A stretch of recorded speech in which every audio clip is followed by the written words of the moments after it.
श्री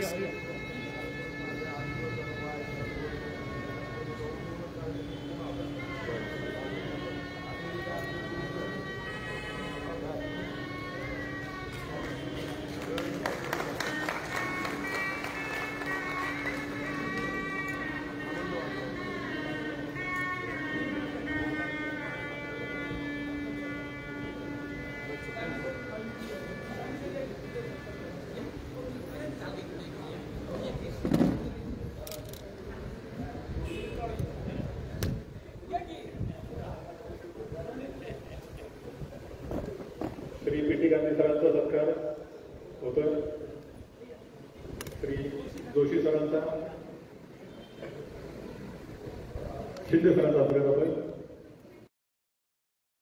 त्याला आता बोलतोय सर जोडा.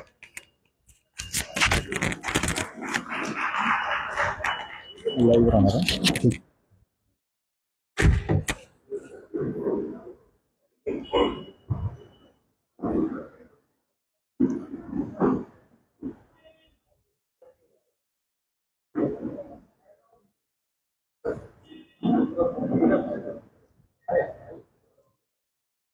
हिंदवी साम्राज्याचे संस्थापक कुलपुरुष छत्रपती शिवाजी महाराज, धर्मवीर स्वराज्य रक्षक छत्रपती संभाजी महाराज, हिंदवी स्वराज्याचे विस्तारक महान योद्धे श्रीमंत बाजीराव पेशवे आणि या देशाच्या सांस्कृतिक उत्थानकर्त्या लोकमाता पुण्यश्लोक देवी अहिल्याबाई होळकर यांना मी विनम्र अभिवादन करतो. या कार्यक्रमामध्ये उपस्थित एक प्रखर हिंदुत्वाची भूमिका घेणारे हिंदू रक्षक आमदार आदरणीय महेशदादा लांडगे आणि या कार्यक्रमाचे अध्यक्ष आदरणीय MW सर, अन्य मान्यवर आणि या सभागृहात मोठ्या संख्येने उपस्थित सर्व बंधू भगिनी आणि सर्व ज्येष्ठ मंडळी, आज पुण्यश्लोक अहिल्यादेवींची त्रिशताब्दी जयंती वर्ष आहे. अहिल्यादेवींना आपण लोकमाता म्हणून ओळखतो. अहिल्यादेवींची खरी ओळख ही सांस्कृतिक साम्राज्याचे निर्माण करत्या अशी आहे. सांस्कृतिक पुनरुत्थान केलं अहिल्यादेवींनी. पुनरुत्थान करण्याची गरज का निर्माण झाली, पहिल्यांदा आपण हे समजून घेतलं पाहिजे. आपल्या देशाचा जर इतिहास बघितला आपण तर आपल्या देशावर अनेक परकीय आक्रमणे झाली. इस्लामी आक्रमणं साधारणतः 8व्या शतकापासून आपल्या देशावर सुरू झाली. पण त्यापूर्वी देखील आपल्या देशावर शकांचं आक्रमण झालं होतं, हुनांचं आक्रमण झालं होतं, कुशाण लोकांचं आक्रमण झालं होतं. पण ही इस्लामपूर्व जे काही आक्रमणे होती त्यांचं स्वरूप वेगळं होतं. ते केवळ लुटीसाठी केलेली आक्रमणे होती. त्या लुटारू टोळ्या होत्या. त्यांना त्यांचा संघटित धर्म नव्हता. त्यामुळे जेव्हा ती आक्रमणं झाली तेव्हा ते आपल्या देशामध्ये आले, तेव्हा आपल्या या संस्कृतीमध्ये ते मिसळून गेले. आपल्या संस्कृतीने त्यांना पचवलं. त्यामुळे आज ते कोण आक्रमण करते होते आज आपण कोणी ओळखू शकत नाही. पण 7व्या-8व्या शतकापासून जे इस्लामी आक्रमणं सुरू झाली त्यांचं स्वरूप हे पूर्णपणे वेगळं होतं. त्या इस्लामी आक्रमणामागे एक सुसंघटित राजकीय स्वरूपाचा धार्मिक विचार होता. मोहम्मद बिन कासिमनं पहिल्यांदा आपल्या देशावर आक्रमण केलं. राजा दाऊदचा त्याने पराभव केला. राजा दाऊदचा पराभव झाला तो आपल्याच लोकांच्या गद्दारीमुळे झाला. मोहम्मद बिन कासिमनं सिंध काबीज केलं. तेव्हापासून आपल्या देशाच्या इस्लामीकरणाची प्रक्रिया सुरू झालेली आहे. मोहम्मद बिन कासिम नंतर महमूद गझनीने आक्रमण केलं. त्यानंतर मोहम्मद घोरीचं आक्रमण झालं, त्यानंतर तैमूर लंग आहे, अशी इस्लामी आक्रमणकर्त्यांची एक मालिकाच आहे. बाबरचं आक्रमण झालं,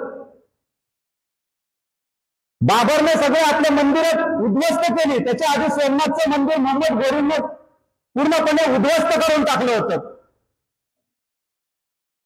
हे आक्रमण करायचे, आपले हिंदूंचे मंदिरं उद्ध्वस्त करून टाकायचे, त्या मंदिरांचे जे अवशेष आहेत ते अरबस्तानामध्ये घेऊन जायचे किंवा इथं ज्या टेलिव्हिजन मस्जिदी बांधतील त्या मस्जिदीच्या पायऱ्याखाली ते अवशेष टाकायचे, मूर्त्या टाकायच्या, जेणेकरून त्यांना पुरवण्यात येईल, त्यांची विटंबना होईल वारंवार.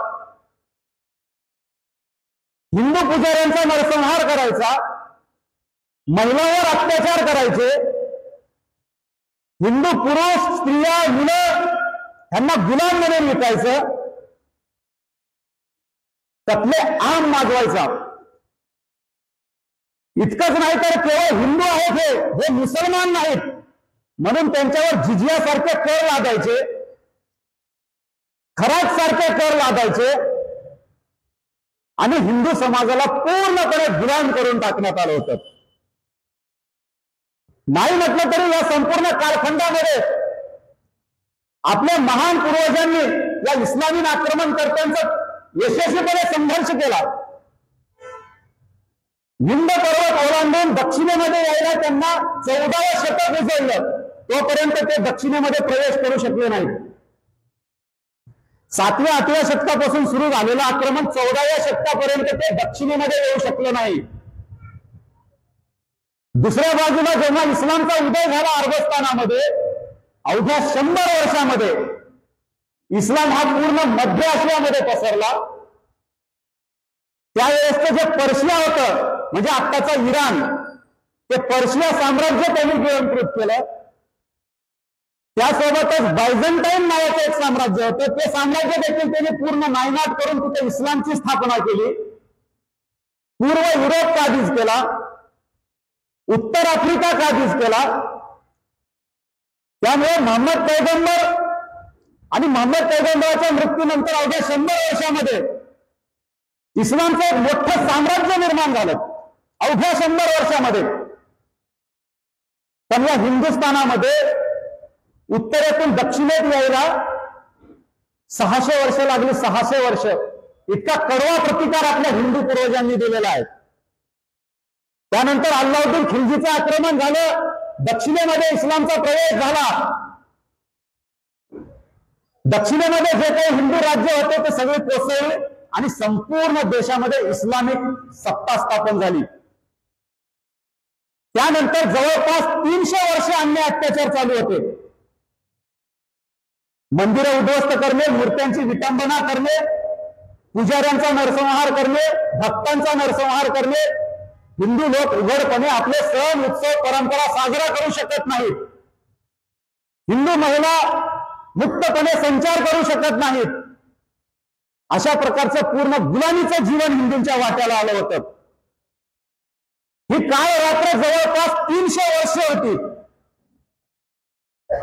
त्यानंतर उदय झाला शिवाचा पुत्र, ज्यांनी काळाचे चक्र बदलवले, ते छत्रपती शिवाजी महाराज. त्यापूर्वीचा सगळा आपला प्रतिकार बघितला तर तो प्रतिकार डिफेन्सिव्ह स्वरूपाचा आहे, हे आपण लक्षात घ्या. ते ऑफेन्सिव्ह स्वरूपाचा नव्हता.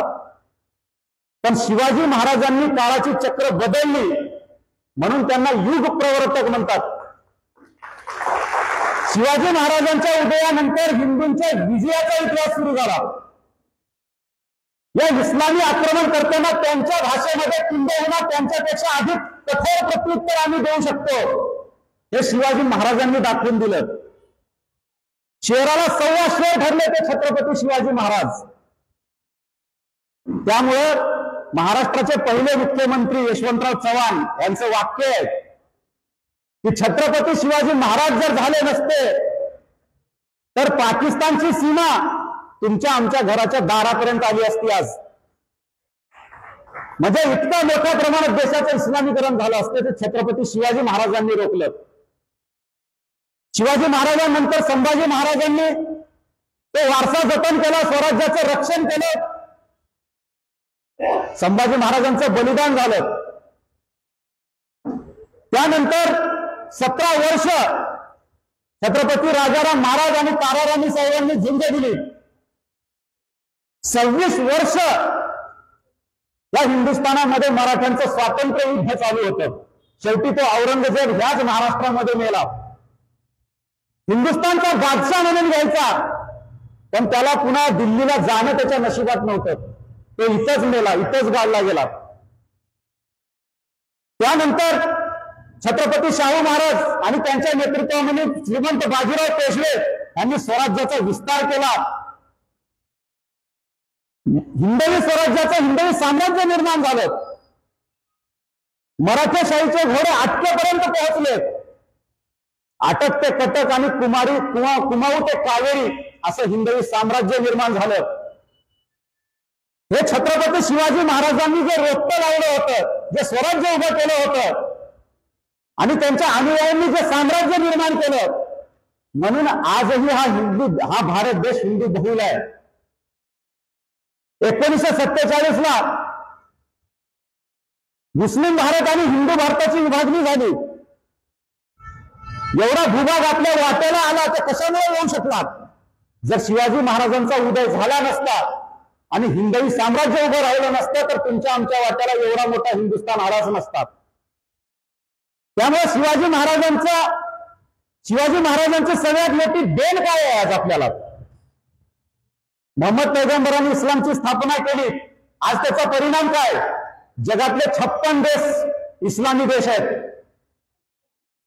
अब्ज लोक आज त्या मक्केकडे तोंड करून 5 टाइम नमाज पढतात. हे मोहम्मद पैगंबर नावाच्या एका व्यक्तीचा परिणाम आहे. छत्रपती शिवाजी महाराजांचं आज काय शिल्लक आहे आपल्यासाठी? हा खंडित भारत आजही हिंदू बहुल आहे. हे छत्रपती शिवाजी महाराजांची देण आहे. त्यामुळे शिवाजी महाराज हे कालातीत आहेत. छत्रपती शिवाजी महाराजांचं निधन झाल्यानंतर 26 वर्षांनी औरंगजेब मेला. पण दोघांमध्ये फरक बघा. औरंगजेब गेल्यानंतर मुघल साम्राज्य कोसळून गेलं, अराजकता माजली, अंधाधुंदी माजली. पण शिवाजी महाराजांच्या अनुयायांनी साम्राज्य उभं केलं, जे मुघलांना शक्य नाही झालं. त्याच्यासाठी अधिष्ठान पाहिजे. हिंदवी साम्राज्यामध्ये अनेक कर्तबगार स्त्रिया निर्माण झाल्या. राजमाता जिजाऊ असतील, येसुबाई असतील, ताराराणी साहेब असतील, त्यानंतर पुण्यश्लोक अहिल्यादेवी होळकर. मुघल साम्राज्यामध्ये अशा कर्तृत्ववान स्त्रिया निर्माण झाल्या का? हा मूलभूत फरक आहे. कारण अधिष्ठान कशावर उभं राहिलेलं आहे, मूळ विचार काय आहे ते महत्वाचं आहे. आपला संबंध इस्लामशी जवळपास 1000 वर्षांपासून आलेला आहे. पण इस्लाम आपल्याला समजलाय का? आपण कधी तो समजून घेण्याचा प्रयत्न केलाय का? की हे लोक आमचे मंदिरं का काढतात, आमच्या मूर्तींच्या विटंबना का करतात, काफिर म्हणून आमचा नरसंहार का करतात, आमच्या महिलांना मुलांना गुलाम करून का विकतात, आमच्यावर वेगवेगळे कर हिंदू म्हणून का लागतात, ह्याचा कधी अभ्यास आपण केलाय का? जो आपला शत्रू आहे त्याचा नेमका विचार काय हे समजून घेण्याचा आपण कधी प्रयत्न केलाय का? ते आपलं असं काय वागतात? त्यासाठी इस्लाम समजणं फार महत्वाचं आहे. हिंदू विचार तर आपण समजून घेतलाच पाहिजे, पण त्याच्या आधी पहिल्यांदा आपण इस्लाम काय हे समजून घेतलं पाहिजे, तरच आपल्याला शत्रुबोध होईल. आपण इस्लाम समजून घेत नाही, ख्रिश्चनिटी समजून घेत नाही, हिंदू धर्म समजून घेत नाही आणि ठोकून देतो सर्व धर्म समभाव. कशाच्या आधारावर हे वक्तव्य केलं तुम्ही? सर्व धर्म समभाव, सर्व धर्म सारखेच असतात, हे कशाच्या आधारावर वक्तव्य आहे? पहिल्यांदा त्या धर्माचा अभ्यास केला पाहिजे. इस्लामची शिकवण काय हे समजून घेतलं पाहिजे. हिंदू धर्माची शिकवण काय हे समजून घेतलं पाहिजे. मग तुलना करून बघितली पाहिजे सर्व धर्म समान आहेत की नाही. या स्वतंत्रोत्तर भारतामध्ये हिंदूंसोबत सगळ्यात मोठा धोका काय झाला असेल तर तो हा सर्वधर्म समभाव नावाचा घोटाळा आहे. सगळ्यात मोठा धोका हा हिंदूंसोबत करण्यात आलेला आहे. इस्लाम काय सांगतो? इस्लाम ह्या मानवतेची 2 भागामध्ये विभागणी करतो. जे अल्लाहला मानतील, जे मोहम्मदाला पैगंबर मानतील, ते मोमीन आहेत, ते पवित्र आहेत, उच्च दर्जाचे आहेत. आणि जे अल्लाहला मानणार नाहीत, मोहम्मद पैगंबराला मानणार नाहीत, त्याची कुराणची शिकवण मानणार नाहीत, ते काफिर आहेत, ते नीच आहेत, ते दर्जाहीन आहेत, त्यांना जगण्याचा अधिकार नाही. हे कुराणच्या पानापानावर लिहिलेलं आहे. केवळ मानवतेची विभागणी केली असं नाहीये, इस्लामने या जगाची विभागणी केलेली आहे. इस्लामचा सिद्धांत काय सांगतो की ज्या ठिकाणी इस्लामचं राज्य आहे ते भाग दारुल इस्लाम आहे, इस्लामची भूमी आहे ती. आणि ज्या ठिकाणी इस्लामचं राज्य नाही तो भाग दारुल हरब आहे, ती युद्धभूमी आहे. असं मोमीन आणि काफिर ही मानवतेची विभागणी, दारुल इस्लाम आणि दारुल हरब ही पृथ्वीची विभागणी इस्लाम करतो. आणि सर्व मोमिनांसमोर म्हणजे सगळ्या मुसलमानांसमोर एक ध्येय ठेवतो की ही पृथ्वी पूर्ण दारुल इस्लाम झाली पाहिजे आणि काफिर मुक्त झाली पाहिजे. ह्या पृथ्वीवर एकही काफिर शिल्लक राहता कामा नये आणि ह्या पृथ्वीचा कोणताही 1 इंच भूभाग दारुल हरब राहता कामा नये, तो दारुल इस्लाम झाला पाहिजे. आणि तो करण्याचा मार्ग म्हणजे जिहाद. जिहाद म्हणजे आपल्याकडे सांगितलं जातं माणसाच्या स्वभावामध्ये जे दोष आहेत त्याच्या विरुद्ध झगडा करणे म्हणजे जिहाद. अशा प्रकारचा एक वेगळा अर्थ आपल्यासमोर ठेवला जातो आणि आपली दिशाभूल केली जाते. पण कुराणामध्ये स्पष्ट सांगितलेले जिहाद म्हणजे काय? काफिरांविरुद्ध ही धरती काफिर मुक्त करण्यासाठी आणि संपूर्ण दारुल इस्लाम करण्यासाठीचे जे युद्ध आहे ते जिहाद आहे. त्यामुळे आपल्याला काही सांगितलं तर आपण बिलकुल आपली दिशाभूल झाली नाही पाहिजे. हे कुराणचा संदेश आहे. त्याचे वेगवेगळे सिद्धांत आहेत. वेळ प्रसंगी तुम्ही शत्रूची दिशाभूल देखील करू शकता, हे कुराण सांगतं. त्या सिद्धांताचं नाव आहे अल तकिया. ज्या ठिकाणी तुमची शक्ती कमी असते त्या ठिकाणी तुम्ही शत्रूला भ्रमित करा. त्या ठिकाणी सर्वधर्म समभावाची भाषा बोला, त्या ठिकाणी सहिष्णुतेची भाषा बोला, त्या ठिकाणी शांततापूर्ण अस्तित्वाची भाषा बोला. आणि जेव्हा तुमची शक्ती वाढेल तेव्हा काफिरांचा नायनाट करा आणि ती पृथ्वी दारुल इस्लाम करा. हे कुराण सांगतं आणि ह्या सिद्धांताचं नाव आहे अल तकिया.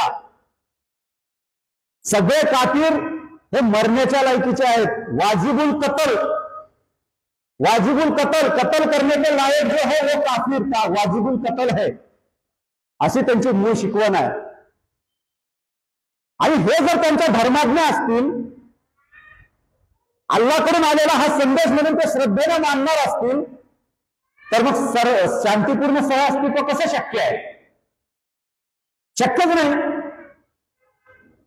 कारण त्याला सांगितलेलं आहे की जितक्या काफिरांना मारशील तितकं जास्त पुण्य तुला अल्लाहवर तुझ्या बॅलन्स मध्ये जमा करणार आहे. त्याला गाझी म्हणतात. जो गाझी आहे, जो काफिरांचा नायनाट करतो तो गाझी. आणि जो जितका मोठा गाझी तितकं त्याला त्या जन्नतमध्ये मोठं स्थान मिळणार आहे, अशी त्याची धर्माज्ञाच आहे. त्यामुळे ही जर धर्माज्ञा असेल तर त्याच्यापासून तो दूर जाणार आहे का? बिलकुलच जाणार नाही. त्यामुळे हा इस्लाम आपण नीट समजून घेतला पाहिजे. पुण्यश्लोक अहिल्यादेवींची त्रिशताब्दी जयंती वर्ष. अहिल्यादेवींचं महत्व काय आहे? छत्रपती संभाजी महाराजांनी जेव्हा गोवामध्ये विस्तार केला तेव्हा संभाजी महाराजांचं पत्र, आता हे हिंदू राज्य झाले. तसंच जेव्हा मल्हारराव होळकरांनी सगळा माळवा काबीज केला तेव्हा त्या ठिकाणी एक इंदोरमध्ये मारुती मंदिर होतं. त्या मंदिराची पूजा एक मुसलमान करायचा. आता तो कोणी नेमला होता, कसा नेमला होता तो भाग वेगळा, पण एक मुसलमान करायचा. मल्हाररावांचं पत्र आहे. आता हे हिंदू राज्य झाले, हे अविंद पुजारी, अविंद म्हणजे मुसलमान म्हणायचे, अविंद राज्य गेले, हिंदू राज्य झाले, त्यामुळे अविंद पुजारी काढून टाका. त्याला 2 बिघा जमीन करून खायला दिली होती, कारण आपण शेवटी सहिष्णू आहोत. पण हे हिंदू राज्य झाले आणि तो पुजारी हटवा, हे मल्हाररावांचं पत्र आहे, त्याला महत्व आहे. जे संभाजी महाराजांचं पत्र आहे, हिंदू राज्य झाले गोव्यामध्ये, त्याला महत्व आहे.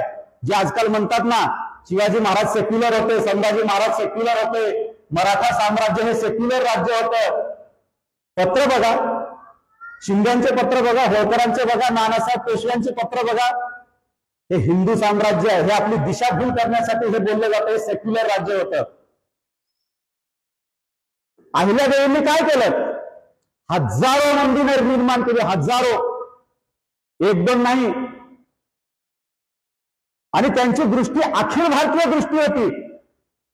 केवळ होळकरांच्या राज्यात त्यांनी मंदिरं बांधली असं नाही, तर केदारनाथ पासून रामेश्वर पर्यंत, सोमनाथ पासून जगन्नाथपुरी पर्यंत मंदिरांचं निर्माण अहिल्यादेवींनी केलेलं आहे. यादी खूप मोठी आहे. ही मंदिरं का निर्माण केली? कारण तुम्ही जरी राजकीय विजय प्राप्त झाला तरी सांस्कृतिक विजय प्राप्त होणं हे फार महत्वाचं असतं. त्याशिवाय तुमचं राज्य हे चिरकाल टिकत नसतं. पाकिस्तानमध्ये आपल्याला राजकीय विजय मिळाला होता, अटकपर्यंत, पेशावरपर्यंत आपली घोडी गेली होती, पण त्या भागाचं आपण सांस्कृतिक परिवर्तन करू शकलो नाही, म्हणून आज तिथं पाकिस्तान आहे. आणि ज्या भागामध्ये आपण सांस्कृतिक परिवर्तन, सांस्कृतिक पुनरुत्थान करू शकलो, तो भाग आज हिंदुस्थान आहे. हे लक्षात घेतलं पाहिजे. काशीचा विश्वेश्वर, अहिल्यादेवीने त्या मस्जिदला लागूनच काशी विश्वनाथाचं मोठं मंदिर बांधलं.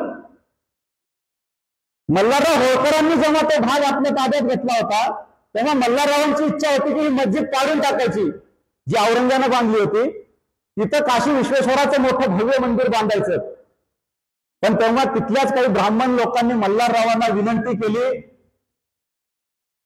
की तुम्ही असं करू नका, हे हिंदू राज्य किती काळ टिकेल माहिती नाही, पुन्हा हे मुघल आमच्यावर अत्याचार करतील, आम्हाला मारून टाकतील. कारण तिथं शेकडो वर्ष, अनेक शतकं इस्लामी राजवट होती, त्यामुळे दहशत निर्माण झाली होती, गुलामीची मानसिकता निर्माण झाली होती. त्यामुळे त्यांनी मल्हाररावांना सांगितलं, कृपया करून असं करू नका, नाहीतर हे मुसलमान आमचा नरसंहार करतील पुन्हा. तुम्ही किती काळ इकडे आहात आम्हाला माहिती नाही. त्यांच्या त्या विनंतीला मान देऊन मल्हाररावांनी तो कार्यक्रम पुढे ढकलला. नंतर अहिल्यादेवींनी त्या परिस्थितीमध्ये काय शक्य होतं ते केलं. त्या मस्जिदीला लागूनच भव्य मंदिर उभं केलं. अहिल्यादेवींना दुसरीकडे पण बांधता आलं असतं मंदिर काशी विश्वेश्वराचं.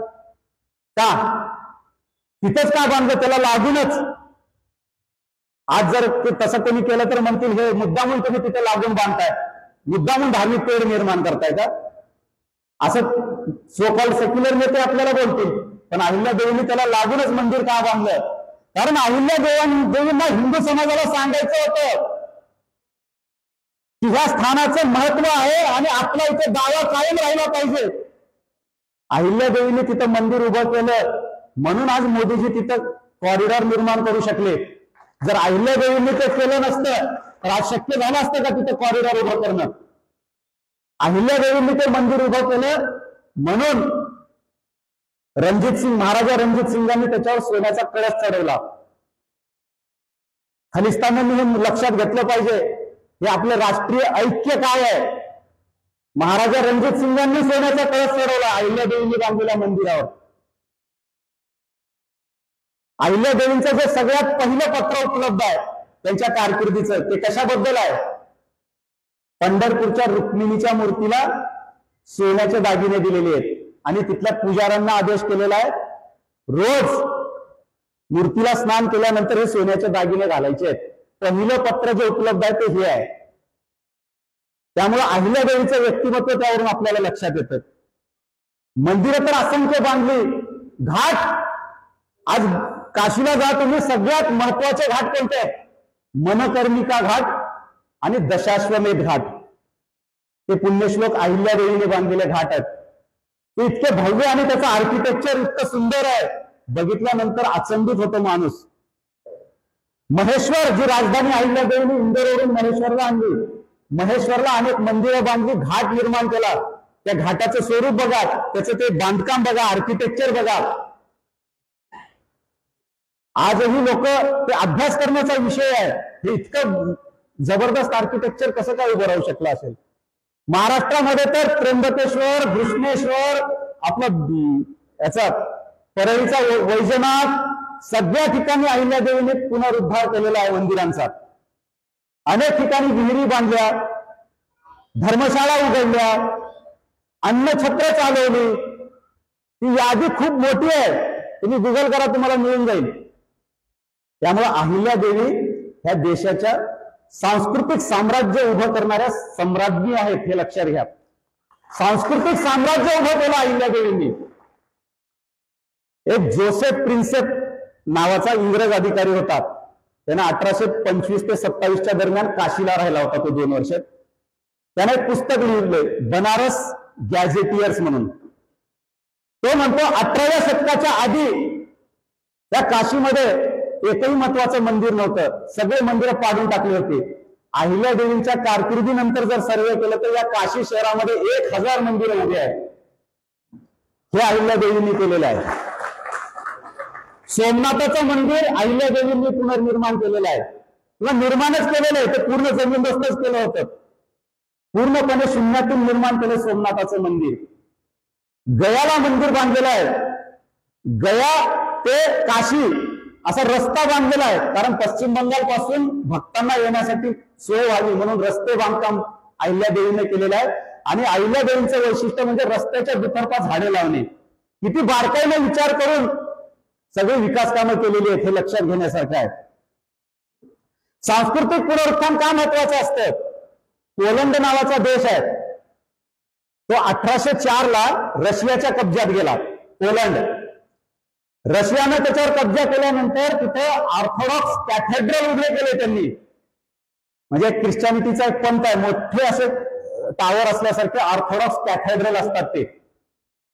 आणि सगळ्या शहरामध्ये पोलंडच्या, कारण पोलंड वासियांना दाखवून द्यायचं होतं की तुम्ही गुलाम आहात, आमचे गुलाम आहात, आम्ही विजेते आहोत. जेव्हा पहिल्या महायुद्धानंतर पोलंड रशियाच्या कब्जातून मुक्त झाला, तेव्हा पोलंड वासियांनी पहिलं काम काय केलं असेल, हे ऑर्थोडॉक्स कॅथेड्रल सगळे जमीनदोस्त करून टाकले. ह्या गुलामाचे चिन्ह आम्हाला नको आहेत. ज्यांनी आमच्या आस्था पायदळी तुडवल्या आणि आमचा अपमान करण्यासाठी हे जे उभं केलेलं आहे, हे आम्ही पाडून टाकू. त्यांनी सगळे ते ऑर्थोडॉक्स कॅथेड्रल जमीनदोस्त केलेले आहेत. स्पेन नावाचा देश 715 मध्ये पूर्णपणे इस्लाममय झाला होता. 715 मध्ये जवळपास 700 वर्ष त्याच्यावर इस्लामचं राज्य राहिलं.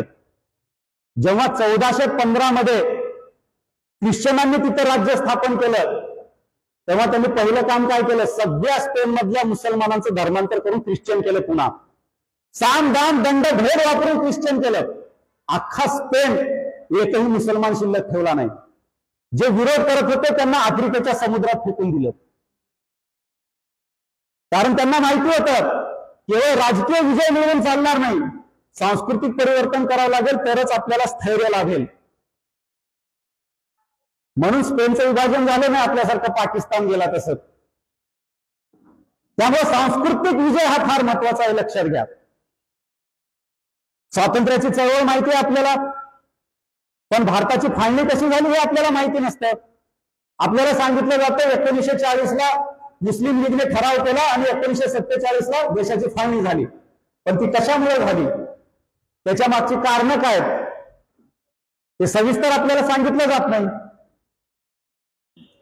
द्विराष्ट्रवादाचा सिद्धांत सावरकरांनी मांडला म्हणून फाळणी झाली, इतकं विकृतीकरण करतात इतिहासाचं. द्विराष्ट्रवादाचा सिद्धांत हा कुराणाचा अविभाज्य भाग आहे. कुराणच विभागणी करताना काफिर आणि मोमीन, दारुल इस्लाम आणि दारुल हरब. त्यामुळे द्विराष्ट्राचा सिद्धांत ह्या त्या कुराणामध्येच आहे, त्याला दुसरं वेगळं कोणी सांगण्याची गरज नाही. बरं, त्याच्या आधी 1889ला तो सर सय्यद अहमद त्यांनी म्हटलेला आहे, मुसलमान हे वेगळं राष्ट्र आहेत, हिंदू हे वेगळं राष्ट्र आहे, आम्ही एकत्रित राहू शकत नाही. त्याचं कारण काय माहितीये का? जेव्हा काँग्रेसची स्थापना झाली आणि ब्रिटिश सरकारने ठरवलं की आता इकडे लोकशाही व्यवस्था येईल, लोकशाही व्यवस्था येणार म्हटल्यानंतर जे बहुसंख्य आहेत ते जास्त करून सत्ताधारी बनतील.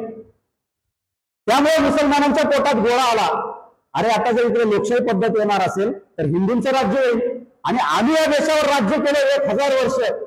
ही जी वर्चस्ववादी मानसिकता आहे त्या मानसिकतेला धक्का लागला. खरं तर त्यांनी 1000 वर्ष राज्य केलं नाही, तो इतिहास पण आपण नीट समजून घेतला पाहिजे. आजही अनेक मुल्ला मौलवींना आणि इस्लामिक स्कॉलर लोकांना सगळ्यात मोठं दुःख काय असतं, जसं मध्य आशियामध्ये आपण इस्लाम पसरवला अवघ्या काही वर्षामध्ये, तसं हिंदुस्थानमध्ये आपण करू शकलो नाही, हे त्यांच्या मनाला बोचत असतं. त्यामुळे हिंदूवर सगळ्यात मोठा देश जर कोणाचा असेल तर मुसलमानांचा तो हिंदूवर आहे. ते कशामुळे आहे तर त्यांना दुःख आहे की हिंदूंनी यशस्वी प्रतिकार केलेला इस्लामचा, आपल्या पूर्वजांनी यशस्वी प्रतिकार केलाय म्हणून आज आपण हिंदू आहोत. सोकॉल्ड सेक्युलर नेते काय सांगतायत आपल्याला, मुघल बादशाह हे सहिष्णू होते म्हणून हा देश हिंदू राहिला, कारण ते मुघल बादशाह त्यांचे शक्तिशाली साम्राज्य असताना देखील त्यांनी हिंदूंचे धर्मांतर केले नाही म्हणून हा देश हिंदू आहे, असं आपल्याला सांगण्यात येते आजकाल. मुघल लोक सहिष्णू होते म्हणून आपण हिंदू नाही आहोत. छत्रपती शिवाजी महाराज, पृथ्वीराज चव्हाण, महाराणा प्रताप, लचित बरफुकन, नंतर महाराजांचे सगळे अनुयायी ह्यांनी रक्त सांडले, तलवार उपसली म्हणून आज आम्ही हिंदू आहोत. मुघलांनी सगळ्या प्रकारचे अन्याय अत्याचार करून पाहिले ह्या देशाला दारुल इस्लाम करण्यासाठी, पण आमच्या पूर्वजांच्या पराक्रमामुळे आज आम्ही हिंदू आहोत, तुमच्या सहिष्णुतेमुळे नाही आहोत. त्यामुळे चितली मेरी आणि पटली मेरी असा प्रकार केला जातोय, म्हणजे पुन्हा हिंदू लोक गाफील राहावेत, त्यांना इस्लामचं आक्रमण लक्षात येऊ नये, हिंदू लोक सर्वधर्म समभावाच्या गुंगीमध्ये राहावेत, हे षडयंत्र चालू आहे ते आपण समजून घेतलं पाहिजे. देशाची फाळणी झाली, भारतीय संविधान आपण स्वीकारलं, लोकशाही स्वीकारली, तरी पण आपण सगळे दोष आपण काढू शकलो का? पॉप्युलेशन एक्सचेंज करा म्हणून डॉक्टर बाबासाहेब आंबेडकरांनी सांगितलं, ते देखील आपण केलं नाही. फाळणीपासून आपण काय धडा शिकला की या देशाची पुन्हा फाळणी होऊ नये ह्याच्यासाठी आपण काय तरतुदी केल्या? काहीच केलं नाही, कारण आपण इस्लामचा कधी अभ्यासच केला नाही. फाळणी काय झाली, त्याच्या मागचा मूळ विचार काय होता हे आपण कधी समजून घेतलंच नाही. स्वातंत्र्याची चळवळ चालू होती तेव्हा हिंदू मुस्लिम ऐक्याची आपल्याला एक गोळी देण्यात आली, पण ते फसला प्रयोग, देशाची फाळणी झालीच. जर हिंदू मुस्लिम ऐक्य तुम्ही करू शकणार होतात, गांधीजी आणि सगळी काँग्रेस, तर मग देशाची फाळणी व्हायला नाही पाहिजे होती ना, म्हणजे तुम्ही फेल झाला. जे सावरकर सांगत होते की तुम्ही जे करताय त्याचं त्या मार्गाने समाधान निघणार नाही या प्रश्नाचं, त्याच्यावर व्यवस्थित समझोता झाला पाहिजे, तोडगा निघाला पाहिजे. तुष्टीकरणाच्या मार्गाने कोणाचंही हित होणार नाही. जितकं तुम्ही यांचं तुष्टीकरण कराल तितके हे तुमच्या डोक्यावर बसतील. शेवटी तेच झालं, देशाचे तुकडे पडलेच. तर त्याच्यापासून काही धडा घेतला का पुन्हा? काहीच नाही, जैसे थे. लोकशाहीमध्ये काय असलं पाहिजे? आपल्या संविधानाच्या जी उद्देशिका आहे त्याच्यामध्ये एक महत्वाचं तत्व आहे, समता. समता पाहिजे, कोणालाही विशेष अधिकार असता कामा नयेत. मग स्वातंत्र्योत्तर भारतामध्ये अल्पसंख्याक नावाखाली मुसलमानांना विशेष अधिकार का दिले? आपले संविधान सर्वोत्कृष्ट आहे, या जगामध्ये जितके संविधान आहेत त्यापैकी एक सर्वोत्कृष्ट संविधान आहे, पण त्यामध्ये काही तुम्ही फॉल्ट का ठेवले? अनुच्छेद 30 गुगल करून पहा नंतर. अल्पसंख्याकांना त्यांच्या धार्मिक संस्था आणि शैक्षणिक संस्था स्थापन करण्याचा अधिकार अल्पसंख्याकांना. आता अल्पसंख्याक कोण, त्याची काही व्याख्या आहे का? काहीच व्याख्या नाही. बरं, तो अधिकार द्यायचा आहे धार्मिक आणि शैक्षणिक स्थापन करण्याचा, तर सगळ्यांनाच द्या ना. हिंदू समाज बहुसंख्य आहे, हा हिंदूंचा दोष आहे का? त्यांना स्वतःच्या धार्मिक आणि शैक्षणिक संस्था स्थापन करण्याचा आणि त्याला गव्हर्नमेंटचा अनुदान मिळवण्याचा अधिकार का असू नये, जो अल्पसंख्याक नावाखाली मुसलमानांना आहे? मग समतेचं तत्व तुम्हीच मारलं ना. या अल्पसंख्याकवाद जो जोपासलाय अनुच्छेद 30 त्याच्यामुळे हिंदू समाजाचं विघटन व्हायला लागलेलं आहे. आज हिंदू समाजामध्ये अनेक घटक म्हणतात आम्ही हिंदू नाही. 2012-13च्या दरम्यान काँग्रेस सरकारनं जैन समाजाला अल्पसंख्याक दर्जा दिला. लिंगायत समाज आज अल्पसंख्याक दर्जा मागतोय. इतकंच नाही, स्वामी विवेकानंदांनी काय म्हटलं होतं, गर्व से कहो हम हिंदू है. हिंदू समाजामध्ये चेतना निर्माण करण्याचं काम स्वामी विवेकानंदांनी केलं होतं. त्यांनी स्थापन केलेली संस्था रामकृष्ण मिशन. रामकृष्ण मिशनने सर्वोच्च न्यायालयामध्ये याचिका दाखल केली, आम्ही हिंदू नाहीत. यापेक्षा मोठी अजून शोकांतिका काय असू शकते? जे स्वामी विवेकानंद जगाला सांगायचे गर्व से कहो हम हिंदू है, त्यांनी स्थापन केलेली संस्था सर्वोच्च न्यायालयामध्ये याचिका दाखल करते आम्ही हिंदू नाहीत. कारण काय?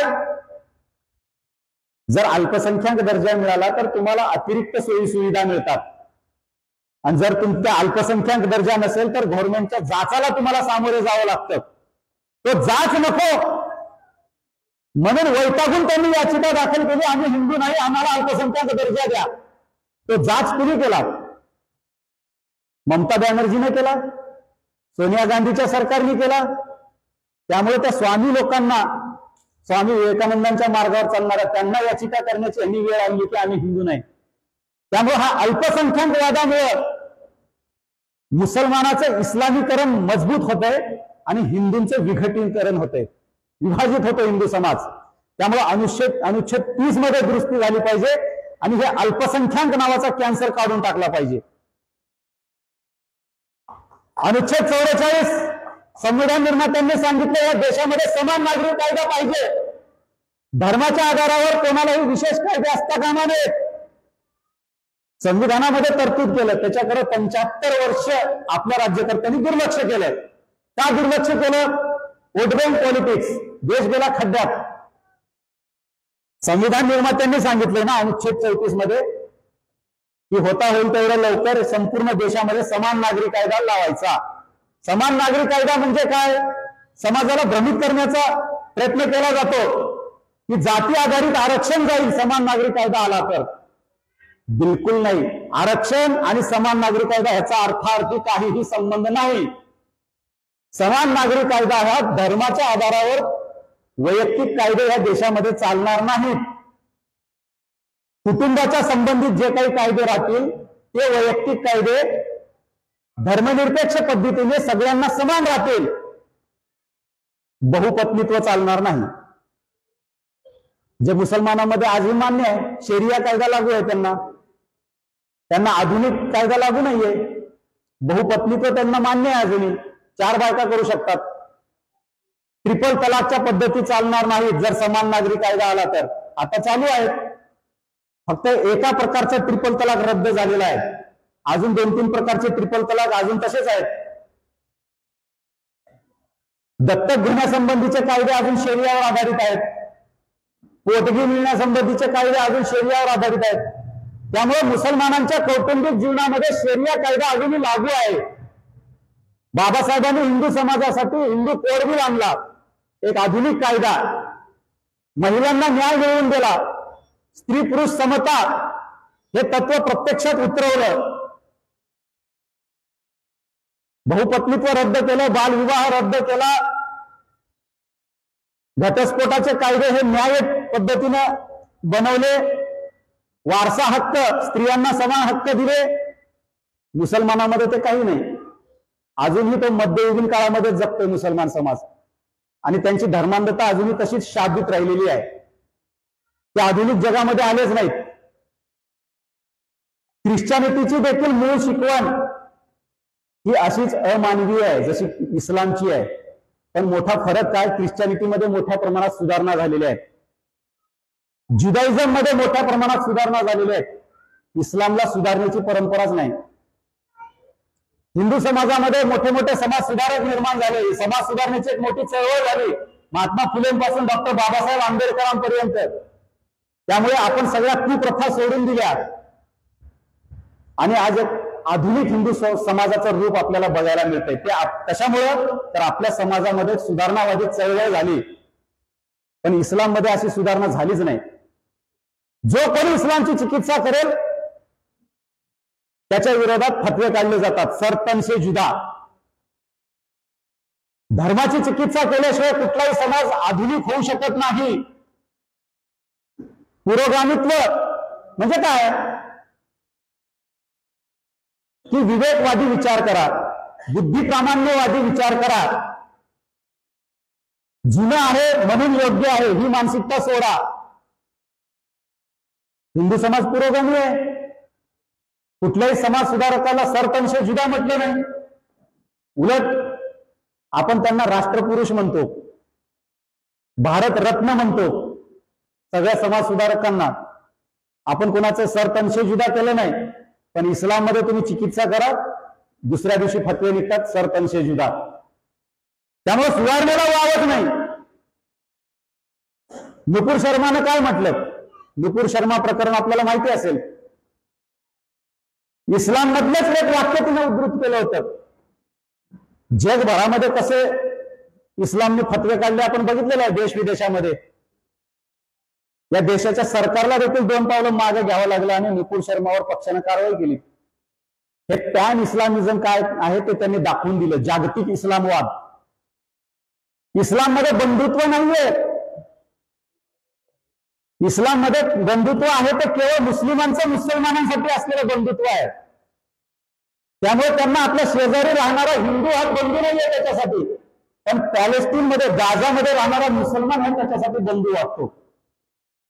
कारण अल्लाहनेच सांगितलेलं आहे तुम्ही एकच नातं मानलं पाहिजे, ते म्हणजे धर्माचं नातं. तुम्ही रक्ताचं नातं मानता कामा नये, भूमीचं नातं मानता कामा नये, पूर्वजांशी नातं मानता कामा नये. इस्लाम म्हणतो तुम्ही नातं मानायचं ते केवळ धर्माचं नातं मानायचं. जो तुमच्या धर्माचा आहे तोच केवळ तुमचा बंधू आहे. त्यांचे पूर्वज जर मुसलमान नसतील तर त्यांच्याशी देखील ते नाव तोडून टाकतात. हे आपण लक्षात घेतलं पाहिजे. जो कोणी कलमा पडला नाही तो सगळे ते नरकात जातात, अशी इस्लामची शिकवण आहे. त्यामुळे पूर्वजांशी ते नातं ठेवत नाहीत. देशाशी नातं नाही. देशनिष्ठा ही इस्लामला मान्य नाही. धर्मनिष्ठा ही एकमेव निष्ठा इस्लाम शिकवतो. त्यामुळे उम्मा नावाचा सिद्धांत इस्लाममध्ये आहे की या संपूर्ण जगातला मुसलमान समाज ही तुमची भावकी आहे. जर गाझामधल्या मुसलमानावर अत्याचार होत असतील तर तुम्हाला वेदना झाल्या पाहिजे. तुमच्या देशातल्या हिंदूवर धर्म विचारून गोळ्या घातल्या तर तुम्हाला दुःख होण्याचं काही कारण नाही, हे इस्लाम शिकवतो. त्यामुळे मुसलमान समाजाचं त्या देशामध्ये देशाच्या विकासामध्ये कमी सहभाग का असतो तर त्याला कुराणच ते शिकवतं. देशाप्रती निष्ठा बाळगू नका, ते पाप आहे, कुफ्र आहे. धर्मस्वातंत्र्य आपल्या संविधानानं धर्मस्वातंत्र्य दिलेलं आहे. धर्माचा प्रसार करण्याचं स्वातंत्र्य दिलेलं आहे. धर्मस्वातंत्र्य म्हणजे काय? सार्वजनिक ठिकाणी जिथं शाळेमध्ये महाविद्यालयामध्ये नियम असतात तिथं हिजाब घालून जाणे म्हणजे धर्मस्वातंत्र्य नाहीये. किंवा आमचा धर्म सांगतो की ट्रिपल तलाक देता येतो, ते आम्हाला धर्मस्वातंत्र्य संविधानानं दिलेलं आहे असा युक्तिवाद केला जातो. पण तशा प्रकारचं धर्मस्वातंत्र्य आपलं संविधान देत नाही. या ऐहिक जीवनातल्या सगळ्या बाबी शासन नियंत्रित करू शकतं. तुम्हाला धर्माचं स्वातंत्र्य आहे ते केवळ पारलौकिक बाबीपुरतं मर्यादित आहे. म्हणजे काय? तुम्ही नमाज पढू शकता, रोजा ठेवू शकता, हजची यात्रा करू शकता, पण तुम्ही धर्माच्या नावाखाली ट्रिपल तलाक देतो मी, 4 बायका करतो, हिजाब घालून सार्वजनिक ठिकाणी जातो जिथे नियम लावलेले आहेत, हे चालणार नाही. पण आपले पुरोगामी नेते काय म्हणतात? पुरोगाम्यांचे आदर्श की शासनाने मुसलमानांच्या ट्रिपल तलाकमध्ये हस्तक्षेप करू नये, तो त्यांचा धर्माचा भाग आहे. शासनाने हिजाबवर सार्वजनिक ठिकाणी शाळा कॉलेजेसमध्ये बंदी आणू नये, तो त्यांचा धर्माचा भाग आहे, असे आपले पुरोगामी आदर्श नेते म्हणतात. भारतीय संविधान कायदे तुडवण्याचं काम करतात. सरकारने समान नागरी कायदा आणू नये, त्यामुळे मुसलमानांच्या धर्मस्वातंत्र्यावर गदा येईल, आपले पुरोगामी नेते म्हणतात. हे इस्लाम प्रेमी पुरोगामित्व आहे. वक्फ बोर्डाचा कायदा, केवळ मुसलमानांसाठी असा बोर्ड स्थापन का केला जातो धर्मनिरपेक्ष देशामध्ये? या देशामध्ये सगळ्यात जास्त जमीन कोणाकडे आहे? संरक्षण खात्याकडे, त्यानंतर रेल्वे खात्याकडे. 3 नंबरला सगळ्यात जास्त जमीन कोणाकडे असेल तर ते वक्फ बोर्डाकडे आहे. 3 नंबरला सगळ्यात जास्त लँड होल्डर कोण असेल तर ते वक्फ बोर्ड आहे. अशा प्रकारच्या मोठ्या प्रमाणामध्ये जमीन एखाद्या बोर्डाला, धार्मिक बोर्डाला देता येऊ शकते का? तो रद्द झाला पाहिजे. ती सगळी जमीन राष्ट्रीय झाली पाहिजे. त्या ठिकाणी सरकारी प्रकल्प उभा करा ना, शाळा उभे करा, हॉस्पिटल उभे करा, मिलिटरी अकॅडमी उभे करा, हायवे बांधा, अनेक प्रकल्पासाठी ते अधिकृत करा ना. अल्पसंख्याक नावाखाली असं बोर्ड स्थापन करून त्यांना लाखो एकर जमिनी देऊन टाकतात आणि त्यांना कुठल्याही जमिनीवर तो हिंदूंचा आता दावा करायला लागलेले आहेत. आता हा जो कायदा आलाय तो केवळ त्यामध्ये काही सुधारणा केल्या. हिंदू समाजाची मागणी पाहिजे, ते सुधारणा वगैरे काही नाही, तो रद्द झाला पाहिजे. आणि ह्या देशामध्ये इस्लामिक आक्रमणकर्त्यांचं उद्धार, त्यांचं गौरव, त्यांचं उदात्तीकरण आम्ही कदापि सहन करणार नाही. जो औरंगाचं उदात्तीकरण करेल तो आमचा शत्रू आहे. ह्या देशामध्ये एकतर औरंगप्रेमी राहू शकतील, नाहीतर शिवाजी महाराजांचे भक्त राहू शकतील. दोघे एका ठिकाणी राहू शकत नाहीत. आमचे आदर्श पृथ्वीराज चव्हाण आहेत, महाराणा प्रताप आहेत, छत्रपती शिवाजी महाराज आहेत, संभाजी महाराज आहेत. जो बाबरला, हुमायूनला, जहांगीरला, अकबराला, औरंग्याला आदर्श मानेल त्याची जागा पाकिस्तानात आहे. तुम्हाला पाकिस्तान त्याच्यासाठीच दिलेला आहे. तुम्ही आता इथे राहू शकत नाहीत. तुम्हाला मुघलांशी नातं पूर्णपणे तोडावं लागेल. जर मुघलांशी नातं ठेवायचं असेल तर त्या मुघलांनी जे आमच्यावर अन्याय अत्याचार केले त्याच्यासाठी तू जबाबदार आहे, हे असं आम्ही मानू. औरंगजेबाच्या कबरीवर चाललेत लोक आजकाल. म्हणजे मतांसाठी किती खालच्या लेवलला जातात बघा. औरंगजेबाच्या कबरीवर चाललेत. त्यामुळं त्या शहरांची नावे बदलली पाहिजेत. औरंगाबादचं संभाजीनगर झाले, अहमदनगरचं अहिल्यानगर झाले, उस्मानाबादचं धाराशिव झाले, पण इथं सांगलीमध्ये इस्लामपूर आहे, ते ईश्वरपूर झालं पाहिजे. बिहारमध्ये बख्तियारपूर आहे, त्या बख्तियार खिलजीनं नालंदा युनिव्हर्सिटी पूर्ण जाळून टाकली, त्याच्या नावानं बख्तियारपूर शहर आहे आणि बख्तियारपूर रेल्वे स्टेशन आहे. कुठल्या देशात असं होऊ शकतं? पोलंडनं काय केलं मी सांगितलं तुम्हाला. ऑर्थोडॉक्स कॅथेड्रल रशियाने बांधलेले जमीनदोस्त करून टाकले. स्पेननं सगळ्या मुसलमानांना घरवापसी करून घेतली. जे होत नव्हतं त्यांना समुद्रात टाकलं. आपण स्वातंत्र्य मिळाल्यावर केलं का आपण? आपल्याला ती राष्ट्रीय जाणीव आहे का आमच्या पूर्वजांनी काय केलेलं आहे हे? आपण केवळ जयंत्या करतो, डीजे लावतो, नाचतो. त्यांचा वारसा चालवणं म्हणजे काय? या देशाची संस्कृती सुरक्षित ठेवणे. सांस्कृतिक जर ऐक्य नसेल तर देशाचे विभाजन व्हायला जास्त वेळ लागत नाही. राष्ट्रीय एकतेचा आधार काय? आपल्या सांस्कृतिक एकता आहे. त्यामुळे अहिल्यादेवींचं महत्व हे लक्षात घेतलं पाहिजे. सांगण्यासारख्या खूप गोष्टी आहेत. अहिल्यादेवींनी प्रशासन देखील तितकंच उत्तमरित्या चालवलेलं आहे. केवळ मंदिरं बांधली, घाट बांधली, विहिरी बांधल्या, तलाव बांधले नाही, प्रशासन उत्तमरित्या चालवलेलं आहे. मल्हारराव होळकर जेव्हा लष्करी कारवाया करायचे, सगळं मुलकी प्रशासन हे अहिल्यादेवी चालवायच्या. अहिल्यादेवी ओळखल्या जातात ते त्यांच्या निरपेक्ष न्यायदानासाठी.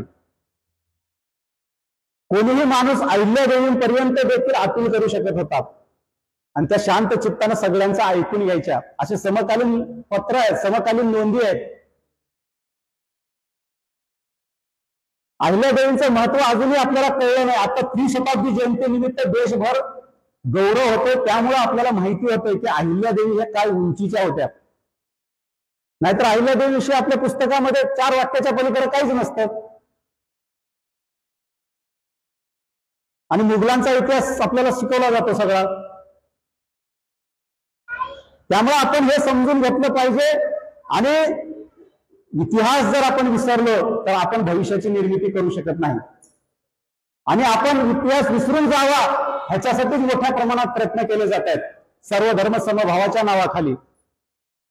आता शांतीपूर्ण सहअस्तित्व आम्हाला हवंय, पण इस्लामिक धर्मांधता चालणार नाही.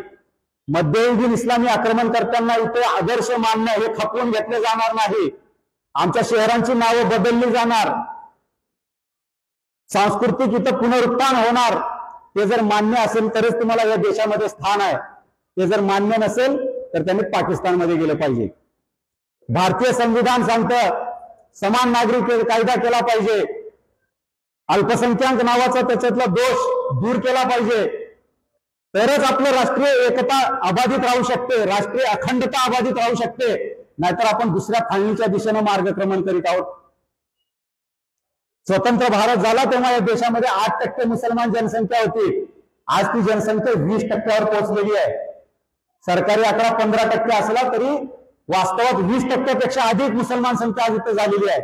आणि पाकिस्तान आणि बांगलादेशमध्ये जे मुसलमान होते ते आपले हिंदू अल्पसंख्याक होते ते नगण्य झालेले आहेत. हा बदल का झाला? आपल्याच देशामध्ये काश्मीरी हिंदूंना निर्वासिताचं जीवन का जगावं लागतंय? असं कुठल्या देशात होतं जगामध्ये की त्याच देशातल्या लोकांना निर्वासितांचं जीवन जगावं लागतंय? हे आपलं दुर्दैव आहे. काश्मीरी हिंदू आजही काश्मीरमध्ये त्यांच्या मूळ निवासी जाऊ शकत नाहीत, त्यांच्या मूळ गावी जाऊ शकत नाहीत. आणि आपण 80% हिंदूंचा देश आहे म्हणतो. जगातल्या कुठल्या देशात असं होतं? हे सगळं झालंय तर हे सर्व धर्म समभाव नावाची जी बुट्टी आपल्याला पाजवण्यात आलेली आहे ना, त्याच्यामुळे हे झालेलं आहे. त्यामुळे या सर्व धर्म समभावाच्या जाळ्यातून बाहेर पडलं पाहिजे. हिंदू म्हणून विचार केला पाहिजे, हिंदू म्हणून राजकारण सुद्धा केलं पाहिजे. स्वातंत्र्यवीर सावरकरांचं वाक्य आहे, हिंदूंचं सैनिकीकरण झालं पाहिजे आणि राजकारणाचं हिंदूकरण झालं पाहिजे. तरच हिंदू समाज या देशामध्ये सुरक्षित राहू शकतो. ही शिकवण आपण विसरता कामा नये. आता एक नवीन पद्धत आली आहे, रस्त्यावर उतरून अराजक आंदोलनं करायची. सीए आंदोलनामध्ये तेच झालं, किसान आपल्या कृषी कायद्याच्या संदर्भात तेच झालं. नागपूरमध्ये परवा दंगल झाली ते आपण बघितलंय. पोलीस अधिकाऱ्यावर कोयत्यानं हल्ले झाले. नाशिकमध्ये देखील पोलिसावर हल्ले झाले. 25-30 पोलीस अधिकारी बेडवर पडलेले होते. हे अराजक आंदोलनाचा प्रकार त्यांनी आता अवलंबलेला आहे. जर पोलीसच मार खात असतील तर हिंदू समाज कोणाच्या जीवावर आपलं रक्षण करणार आहे? त्यामुळे माझं सगळ्या हिंदू समाजाला सांगणं आहे, आत्मरक्षणाची आपण तयारी केली पाहिजे. सगळ्या प्रकारे तयारी केली पाहिजे. पोलीस आपलं रक्षण करतील आणि जे पोलीस मार खात आहेत ते आपलं रक्षण करतील काय? आणि 5-50 लोकांचा मॉब तुमच्या समोर सशस्त्र येऊन उभा राहिला तर पोलीस येणार आहेत काय? त्यामुळं आत्मरक्षणाची पूर्ण तयारी केली पाहिजे. प्रशासनाच्या भरोशावर राहता कामा नये. आणि हे निषेध वगैरे हे सगळं कोण करतं? निषेध कशाचा केला जातो हे सुद्धा समजून घेतलं पाहिजे. लोकशाहीमध्ये निषेध कशाचा करायचा असतो? जर कोणी काही अपशब्द बोललं किंवा जे इजा न पोहोचवता काही गैरकृत्य केलं असेल, कायदा मोडला असेल तर ते निषेधार्ह कृत्य असतं. अहो, तुमचं हत्याकांड घडवलं जातं आणि तुम्ही निषेध करताय फक्त. तुमच्या नातेवाईकावर, तुमच्या माता भगिनीवर अत्याचार होत असतील तर तुम्ही काय निषेध मोर्चा काढणार आहात काय? शिवाजी महाराजांनी काय मुघलांचा निषेध करत बसले काय मोर्चा काढून? अहो, त्यांनी भवानी तलवार उपसली. त्यामुळे ज्याला जी भाषा समजते ती भाषेतच उत्तर दिलं पाहिजे. त्यामुळे हे निषेध वगैरे हे सगळं आपलं ब्रेन वॉश केलेलं आहे. निषेध वगैरे ह्या मार्गातून तुम्ही पहिल्यांदा बाहेर पडा. बदला घ्या, बदला. लव जिहादच्या प्रकरणामध्ये वगैरे काय होतंय? अहो, हिंदुत्ववादी कार्यकर्त्यांना दोष देतात लोक, तुम्ही आमच्या मुलीची बदनामी करताय. अरे तुमच्या मुलीचं आयुष्य बर्बाद केलं त्या तटमूल्यानं, आणि तुम्ही म्हणताय कुठे याचा बोबाटा करू नका, बदनामी होईल. अरे पहिल्यांदा त्या बापाचं कर्तव्य आहे, त्या भावाचं कर्तव्य आहे की त्याला संपवा पहिले, तो जो कोणी आहे ते. आणि तुमच्यासाठी दुसरा कोणी येऊन हे करेल अशी अपेक्षा ठेवू नका. पहिली जबाबदारी त्या मुलीच्या बापाची आणि त्या भावाची आहे. तुम्ही जर केल्यानंतर मग हिंदू समाज तुम्हाला सपोर्ट मध्ये येईल ना सगळ्या प्रकारची मदत करायला, पण ते पहिले तुम्ही केलं पाहिजे. नाहीतर बजरंग दलवाले कुठे आहेत, संघवाले कुठे आहेत, विश्व हिंदू परिषदवाले कुठे आहेत? अरे तुझ्या मुलीचं आयुष्य बर्बाद केलं तर तू केलं पाहिजे पहिले. त्यामुळं एक शाश्वत जागृत होण्याची गरज आहे. त्यामुळे आत्मरक्षणाचा हक्क हा मूलभूत हक्क लक्षात घ्या आणि त्याची सगळ्या प्रकारे व्यवस्था करा. शिवाजी महाराजांचं मंत्र लक्षात ठेवा तुम्ही, दुसरं काही नाही. कोणत्याही गांधीवादाच्या वगैरे नादी लागू नका. त्यांनी सगळ्यात जास्त वाटोळं केलं हिंदू समाजाचं. राष्ट्रपिता, अहो ह्या आधुनिक काळामध्ये या राष्ट्राचा पिता जर खऱ्या अर्थाने कोणी होऊ शकतो तर तो केवळ छत्रपती शिवाजी महाराज होऊ शकतात. त्यामुळे शिवाजी महाराज हा आदर्श आपल्या समोर असताना आपली अवस्था दयनीय का व्हावी? त्यामुळे तो आदर्श लक्षात ठेवा. जोपर्यंत धारकरी नाहीत तोपर्यंत वारकरी सुरक्षित राहू शकत नाहीत. त्यामुळे धारकरी आणि वारकरी हा संगम आपल्यामध्ये झाला पाहिजे. संभाजी महाराजांना वारीचं रक्षण केलेलं आहे, लक्षात तो आदर्श आपण डोळ्यासमोर ठेवला पाहिजे. आणि ते हिंदू स्वराज्य होतं, हिंदू साम्राज्य होतं, ते हिंदू हिताचं, हिंदू समाजाचं रक्षण करणे आणि हिंदूंचं सांस्कृतिक पुनरुद्धार करणे हेच शिवाजी महाराजांचं जीवन ध्येय होतं. ते सेक्युलर बिक्युलर सगळं सोडून जाते, तुमची दिशाभूल करायचा प्रयत्न येतो. त्यामुळे सगळ्या प्रसंगी एकच मंत्र लक्षात ठेवा, देवों को देव महादेव और राजाओं को राज छत्रपती शिवराय. सगळे हिंदू समाज युनाइट होतो ह्या दोन सूत्रानं, महादेव आणि छत्रपती शिवराय, हे लक्षात ठेवा. त्यामुळे एकच मंत्र आहे, भगवा असे आकाशावरी आणि भगवाच माथा, ना कुणाची भीती ना कुठली भ्रांत आता, असे शिवराय शक्तिदाता, असे शिवराय शक्तिदाता. छत्रपती शिवाजी महाराज की, धर्मवीर संभाजी महाराज की, भारत माता की. धन्यवाद.